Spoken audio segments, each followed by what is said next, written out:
It's the Security Weekly News, episode 397. I'm Doug White, and it is Friday, the 12th of July, 2024. Wir fahren auf der Autobahn. APT-40, Meliorator, which sounds like a kitchen appliance, Radius, AT&T, Apple, Josh Marpet, and more on this episode of the Security Weekly News. This is a Security Weekly production for security professionals by security professionals. Please visit securityweekly.com/subscribe to subscribe to all the shows on our network. We interrupt our program to bring you this important message. It's the show that keeps you up to date on the latest security news twice a week. Your trusted source for accurate security information and expert analysis. It's time for the Security Weekly News. Make sure you subscribe to the Below the Surface podcast by Eclipsium in partnership with CRA. We've had the pleasure of speaking with some amazing guests, including Zeno Kova, Richard Hughes, Vincent Zimmer, and more. We discuss topics related to firmware and supply chain security, uncovering those pesky vulnerabilities that lie, well, below the surface in your environments. You can find all the episodes and subscribe by visiting eclipsium.com/podcast or searching for Below the Surface in your favorite podcast catcher. All right, from the island of Elba, it's the Security Weekly News. I'm Doug White.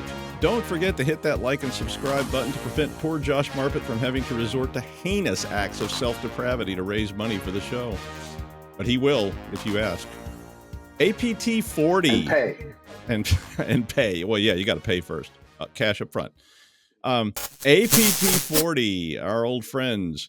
APT-40 is also known as Kryptonite Panda, Gingham Typhoon. That's a really unfortunate name. Leviathan. That's pretty cool. And Bronze Mohawk. I like that one, too. I don't have a single cool reference name, and they have 4. Like, come on.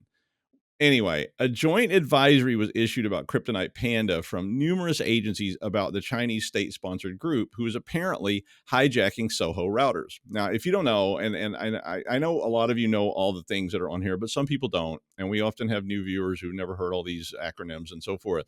Soho means small office, home office. And I don't know who invented that term, but I've been hearing it forever. And basically, small office, home office devices are, usually low end. They're not, giant core routers. They're usually, stuff people would have at home or in a small office or even a medium-sized business. But the Soho routers are then getting compromised and they're being used to launch attacks. So APT-40 has been around since about 2011 was the first time they got identified. And, they are state-sponsored, apparently, by the Chinese government, which means they have a lot of resources. And they've been up to all kinds of hijinks since 2011. And they had an attack that targeted over 250,000 Microsoft Exchange servers. They exploited WinRAR. They're just, icky. But the joint release said that this time that APT-40 is exploiting vulnerabilities in public-facing infrastructure and edge networking devices instead of human interactions like phishing. So this has always been their sort of bailiwick, which is to focus on out-of-date gadgets. So the group is very set up to rapidly exploit new vulnerabilities as those vulnerabilities become publicly known. So as far as this joint statement is concerned, they don't necessarily go find their own exploits. They just wait until somebody like, say, the Security Weekly News points this exploit out, although we're never that cutting edge. But somebody publishes it, they grab it up, and then immediately build exploits for it. So they also scan their target. So they know in advance who has what kind of equipment. And then the minute they get a disclosure, they spring into action, develop an exploit for that thing, and start abusing people. Now, typically after breaching someone, they deploy web shells for persistence. They use secure socket funneling, and then they use valid credentials that they capture with Kerber roasting, along with RDP, remote desktop protocol, to move laterally through the network. And this is their target. But what they often do is they use these end-of-life Soho devices and hijack them. And then those devices are used as platforms for attacks. They also use them then to exfiltrate data and so forth. So they're just really using these Soho networks like a botnet almost. And then they pass all that information back. So, this is a big time operation. So the moral of this article for you is you really should know what assets you have, where those assets are and what they are. And that was a very common thing. We looked even at large organizations. We said, show us your asset map. And a lot of times those maps were way out of date. They didn't know what was there. Dr. Fong put up a router down in their lab and didn't tell anybody.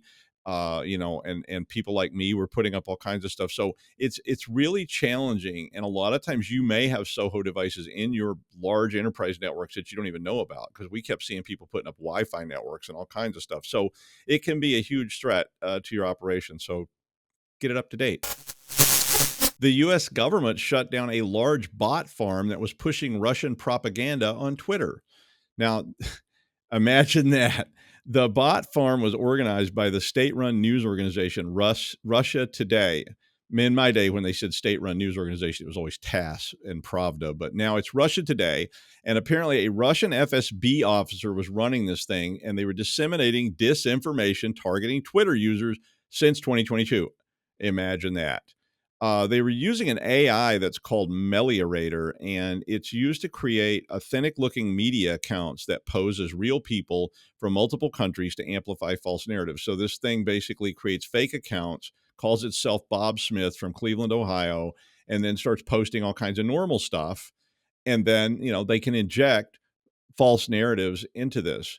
Russia Today has had access to Meliorator as early as 2022, and they've been disseminating disinformation to and about the United States, Poland, Germany, the Netherlands, Spain, Ukraine, and Israel, according to the FBI.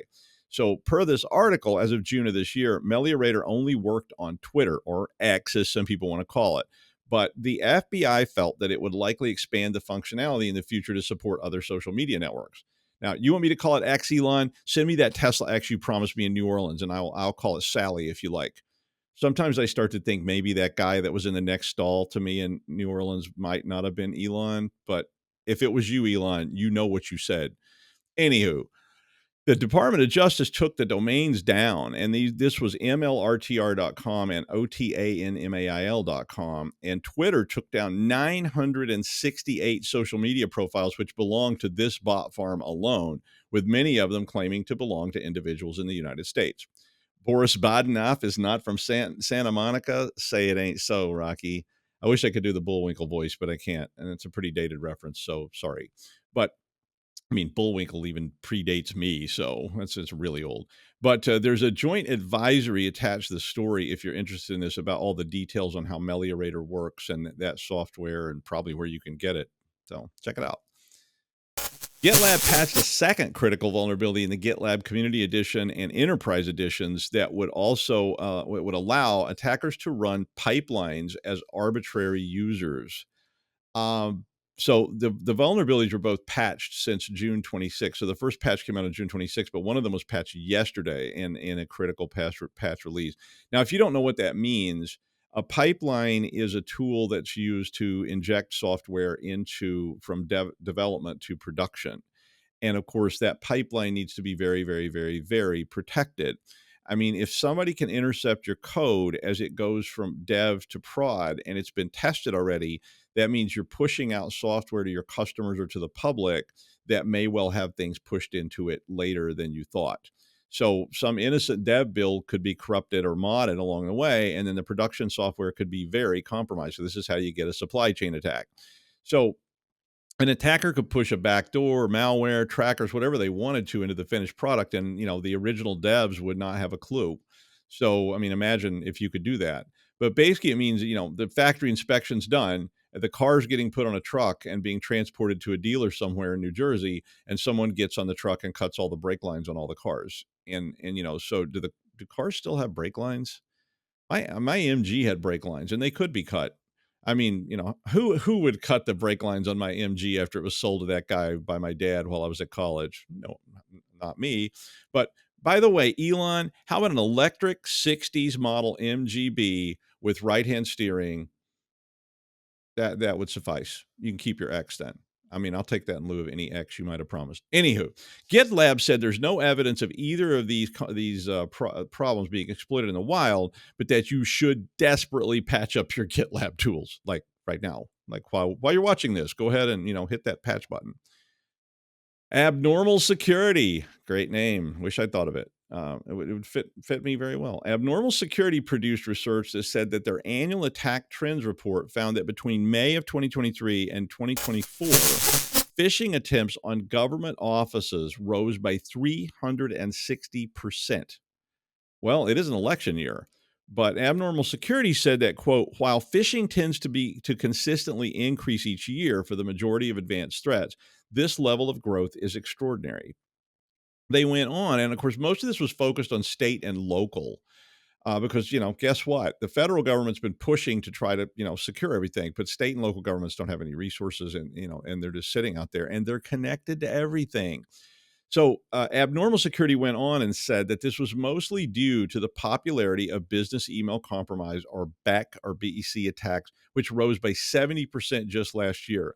Now, if you don't know what a BEC attack is, well, it's a really old scam. I mean, quite honestly.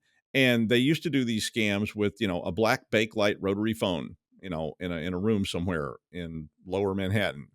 But essentially, you call up old Gil down at the harness factory and convince him that you're Mr. Orgone from the leather supplier, and that the payment they were supposed to send to the Pony Express pouch should really be sent to Ronnie Schinkel with two eyes out in Boise, Idaho. Now, they just do it with email or even by phone calls still. I mean, they do that too. I tried to put that example in terms of our presidential candidates so they could deal with it, because they're both about 80 years old. So I figured a harness factory and the Pony Express was probably fitting. But gives me hope I could still be here doing the news at 110 years old, maybe run for mayor or something. Yeah, I may tell you something. Anyway, I'm as young as I ever. Anyway, look, when I was auditing stuff, we called these kind of positions of these people single key operators, which referred to the need for that second key to launch the nuclear attack. And the single key operators were people that had a lot of authority. They could sign off on loans, they could transfer money, they could do all kinds of things. I worked for an operation one time where I actually had signature authority on around $50 million. Just me, little old me. I could sign a line on a form and 50 million bucks went somewhere. I mean, there were checks and balances, but still, get that money back from Nigeria, why don't you? But you got to ensure that people who can make these kind of payments and stuff have some sort of second tier approval or something to try to slow this down, because it works. I mean, you probably know somebody this has happened to, and it's going to keep happening because, it's just they're going at it, and they're heavily targeting state and local government people as well. I don't think that's just for money, though. I think they're getting into the networks and so forth. So be vigilant. And if you have the opportunity in your locale to help state and local government with, I don't know, a cyber group or something, do so, because they probably need your assistance, or not. They may tell you to get lost. I've had that before too. I was like, I can help you for free. No, thanks. Okay. Radius. And that's Radius. I mean, now that's an oldie, right? I mean, boy, oh boy, but it's still out there. Radius was first set as a standard in 1997. So it's a little bit long in the tooth. If you don't know what it is, it stands for Remote Authentication Dial-In User Service. And the fact that it's got dial-in in the name should tell you something about how old it is. And it's used for AAA, which means Authentication, Authorization, and Accounting. And what that means, all those acronyms, is that this is a tool, this is a protocol that's used so that when a user wants to connect to something, you can set up a database on a secondary server that validates them using the Radius protocol. I mean, it's a way to centralize your user management. And people did this a lot with networking equipment. It's not used very much, I think, anymore for actual management of users like it originally was on bulletin boards and things like that. But it is used to manage your IT people who are connecting to routers and switches and so forth. I mean, if you've used Cisco or you took a Cisco class, you probably set up a Radius server at least in a demo to manage users. Radius just has two packets. So there's a packet request if you've ever looked at these things on a network. And if you're a network hacker type person, you probably have looked at them. There's this basically original request packet, and then there's another response packet that's sent back saying, yes, you're good. Big problem, though. This thing was developed in a request for proposal in 1991 and then was published in 97 as RFC 2058 and 2059. Now, the current RFC is 2865 and 2866, so they have updated it some, but the protocol is basically the same. The original protocol was running over UDP only, and it used PAP and CHAP. And again, that tells you just how old this is, because this was dial-up stuff, but it's still in use. So the flaw that was found is now being called blast radius, and basically what happens is every switch, router, WAP, hub, you name it, probably has some kind of radius capability, even if it's not enabled. And if it was built after 2000, it probably have it, and it may be vulnerable. Basically, one of the packets is called an access request, and it's sent from the user. So when you want to connect, that whatever you're connecting with sends this packet request, and it doesn't have any authentication or any kind of an integrity check, which means anyone can intercept it or they can roll their own. So what happens is they modify the original packet, and then that has the effect of causing the authenticated reply packet to be modified. And that's going to be, as we say, bad. So a lot of vendors have not patched this yet. Palo Alto patched this on Wednesday. So that's how recent this stuff is going on. Mitigations include, if you have this, and you might want to look into it, you can enable message authenticator and radius. So this was a protocol that was added later, and you can turn on message authenticator, which may cause, big problems because depending on how you have it set up, and not all versions even support this if you have really old equipment. You can also set it on some to use secure protocols like TLS and EAP, and then that means it's all encrypted, and it really takes some of the risk away. But you got to do it. So basically, like many of our aging politicians, we might need to come up with something new. So get to work. Market. If you get rich, send me 10% and a Tesla X. You know who you are. All right. AT&T. This was a huge headline today. I saw this headline in multiple places, including like the local news. Very scary headline. Basically, AT&T acknowledged that nearly all of their wireless customers were exposed in what may now be a record-breaking data breach. I don't even know how many customers AT&T has, but a lot. The announcement came out on Friday, and they basically said that almost all of their wireless subscribers were exposed in an attack that occurred between April 14th and 25th of this year. The attacker was able to exfiltrate files containing the records of call and text interactions between May 1st and October 31st of 2022, as well as some on January 2nd of 2023. So now you have to go back and go, what did I do on those dates? But despite the giant 50-point headline, AT&T was required to file this with the Securities and Exchange Commission due to some of the recent executive orders from our executive branch. And they said that the stolen data does not contain the content of any calls nor the content of any texts. It also did not have any personal information. So basically, it's a giant headline, but not very much was actually gleaned. They can see which two numbers called or contacted or texted each other, but that's about it, according to the report I read. So I guess you could link the phone numbers to a name using some kind of reverse lookup and see that Steve Blognall called Marianne Hapschatt on the 8th of October. And that might be interesting to some of you. And some PI people might be interested in that. But anybody legit could have gotten that info with a warrant. So I don't think it's anything earth-shattering. But AT&T did say that the data was illegally downloaded from their workspace on a third-party cloud platform. They did not name the platform, but basically we can guess. And of course, the guess would be Snowflake. Snowflake had hundreds of instances compromised recently by UNC 5537 per Mandiant.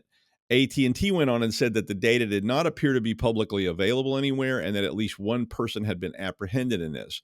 Ticketmaster, Santander Bank, or however you say it, Anheuser-Busch, Allstate Insurance, Advance Auto Parts, Mitsubishi, Neiman Marcus, Progressive Insurance, and State Farm Insurance have all been named as potential victims in the Snowflake attacks. So, you're in good company there. So, yeah, they got your data. Yeah, they got it. But they already had it, right? They had mine already. And they got mine from 15 different sources there. So, but, all this could be tied together somehow, too. Ooh, conspiracy, call Mulder. Who knows what's going on? Or maybe call Scully would be a better choice. Yeah, I think I'll call Scully instead. I don't really want Mulder showing up. So, come on. Apple released a warning to iPhone users in 98 countries about mercenary spyware attacks. They did not provide much info about it, and they didn't say who the attackers were. They also didn't say which countries were receiving the notification. They just said they were notifying people. The first warning about this occurred back in April, and it referred to users in 92 different countries. The warning said, quote, Apple detected that you are being targeted by a mercenary spyware attack that is trying to remotely compromise the iPhone associated with your Apple ID. Now, I wonder how many people thought this was like an attack itself, right? It almost sounds like some kind of phishing attack. Click here to find out if you're a victim. But I I got this request yesterday to provide feedback on a security conference I attended, a security conference, and it was from a non-domain email with a Word attachment. I was like, yeah, I bet your response rate on that one's going to be a little light. Maybe that's what they want. I don't know. But in this case, users in India did confirm that they got the alert. And Amnesty International said they had been finding Pegasus spyware, our good old friend Pegasus, on iPhones belonging to Indian journalists. So as we're all living in potentially fascist times, be vigilant. Autocrats love stuff like this because then they can track you and target you and all kinds of things. So, I don't know what to do about it because basically there's companies selling this stuff and they're selling it to governments. And if your government's buying it, well, maybe it's time to put your phone in a Faraday bag and just, I don't know, go live underground or something. Well, since it was Patch Tuesday this week, this flaw in Microsoft Windows 10 and 11 was a 0-day for more than a year, and it did get patched this Tuesday. The vulnerability was in 10.11, and it causes devices to open Internet Explorer. So it's a way to trigger a Microsoft Windows computer to open an Internet Explorer instance. Now, Explorer, if you're not aware, was decommissioned in 2022 since it was, full of bugs even after all that time. I mean, Explorer was introduced in Windows 95, which tells you how old it was, and it replaced something called File Manager, which was back in Windows 3.x. And you know how Microsoft likes to reuse code, so I bet there's still elements of File Manager in Edge today. And Edge, of course, came out and replaced it all in 2022. So the most popular choices for installing Chrome, is now Edge. Code that exploits the vulnerability was found as early as January of 2023, and it was still out there in May.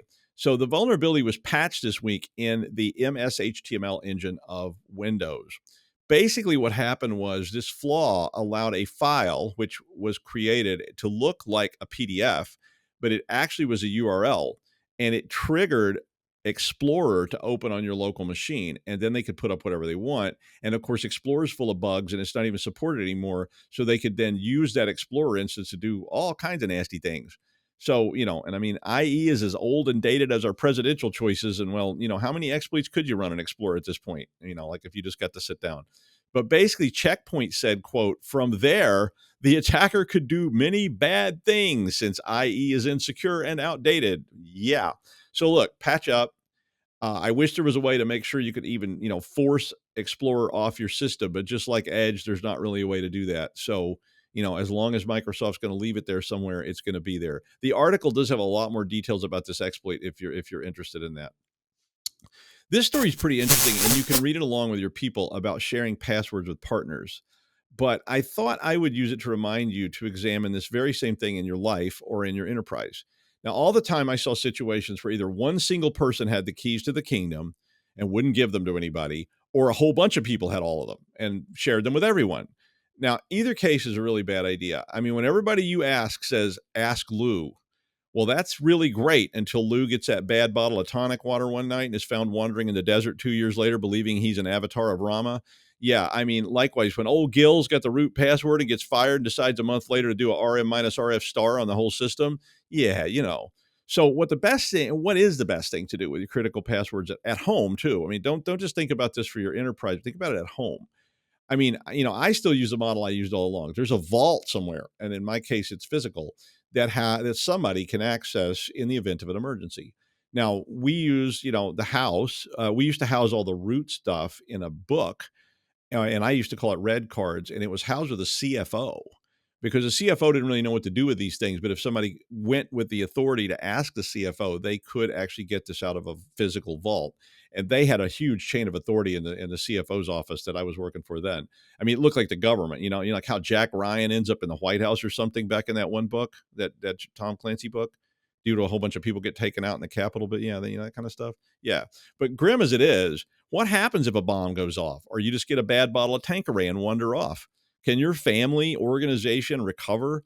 I mean, I'm not advocating sharing your root passwords with everyone that you see or even all the people in IT, but there really ought to be a way that this can be obtained when something really bad happens in an emergency, and it's going to need to be fast. So think about it.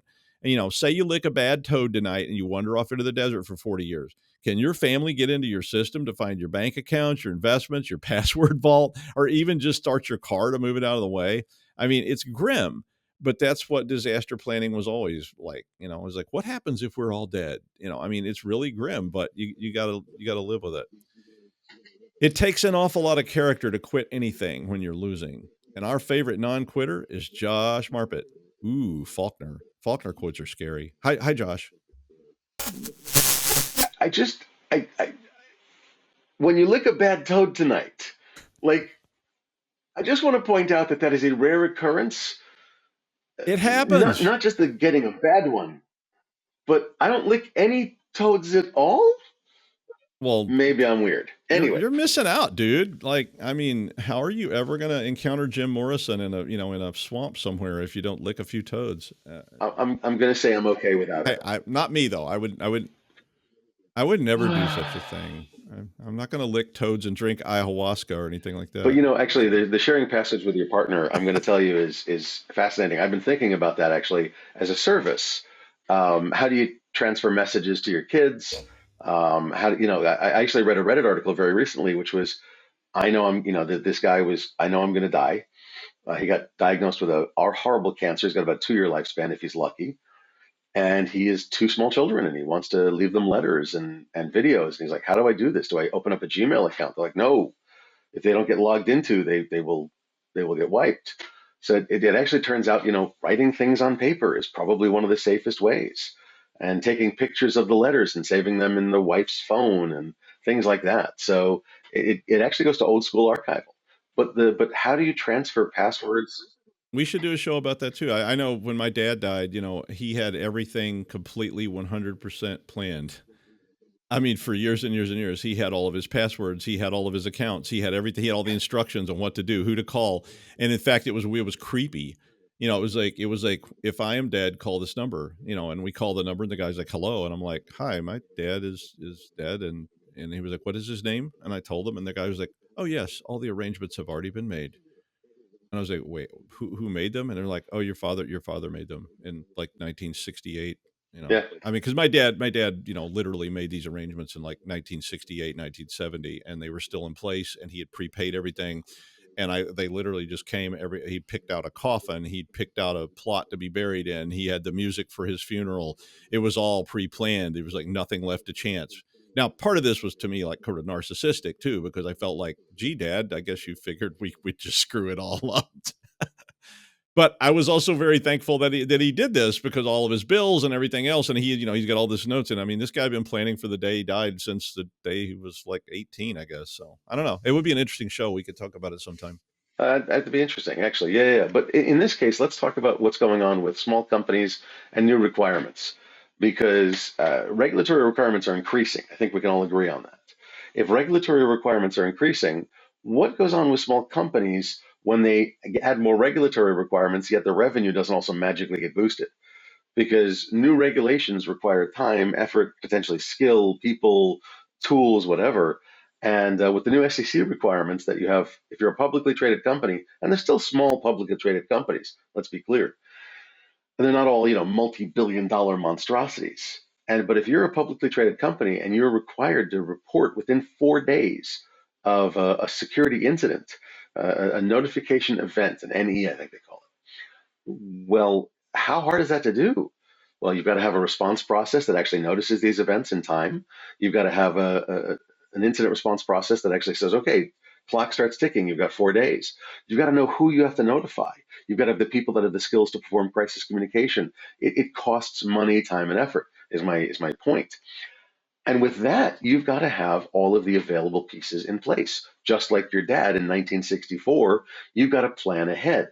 If you don't plan ahead, planning at the time of is very costly, as everybody who has tried done a wedding last minute have always learned.